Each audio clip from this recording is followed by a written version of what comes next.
Silmar Miller participa ao vivo do nosso programa com as últimas informações da agroeconomia. Está aqui no telão já. Bom dia, Silmar. Obrigada pela participação.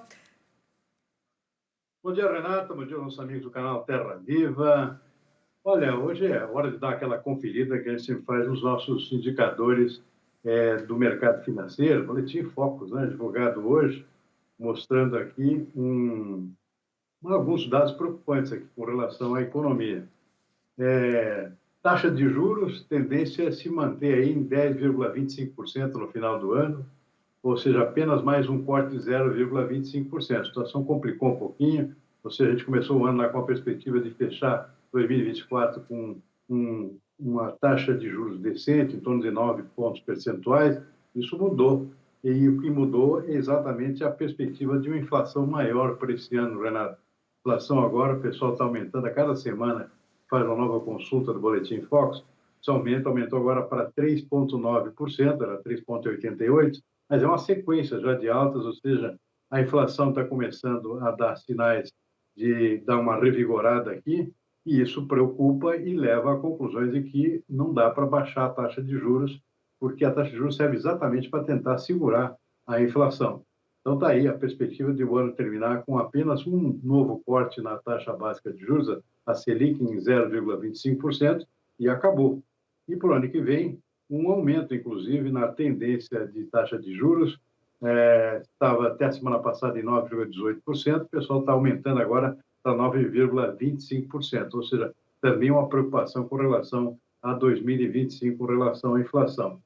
E tudo isso também tem relação com o comportamento da própria economia. A economia, apesar de tudo, está aquecida, o pessoal está vendo aqui um PIB, inclusive, com um crescimento maior do que previa até uma semana atrás, agora 2,09%, ou seja, também isso leva à tendência de aquecimento da inflação, por conta do próprio crescimento da economia, crescimento da demanda, e, consequentemente, aí o resultado está uma taxa de juros nada civilizada no final do ano, pelo contrário, ou seja, com tendência até a aumentar em relação à perspectiva que se tinha até poucas semanas atrás, Renato. E era o que o governo não queria, né, Silmar? Justamente aumentar ainda mais a taxa de juros, né?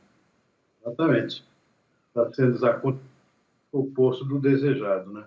Mas, Renata, é hora também de dar aquela conferida nos indicadores do mercado. Como é que está o mercado nesse início de semana? É uma semana importante para o agronegócio brasileiro, porque nós vamos ter a divulgação de dois indicadores que sempre mexem com o mercado.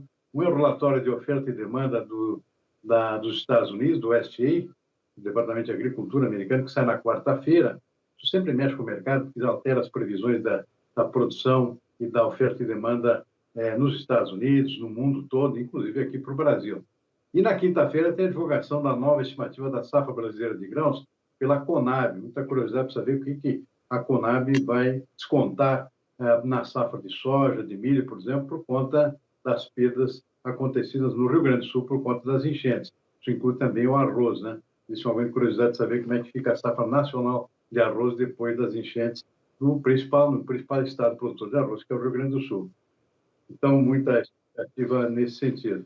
Bom, o mercado nesse início de semana, Renata, o dólar com alta forte, 0,9% nesse momento, R$ 5,37 a cotação da moeda americana. Mercado de ações sobe um pouquinho também, 0,4%, o índice Bovespa a B3.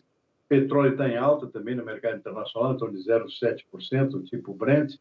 E as commodities agrícolas com maioria em queda nesse início de semana.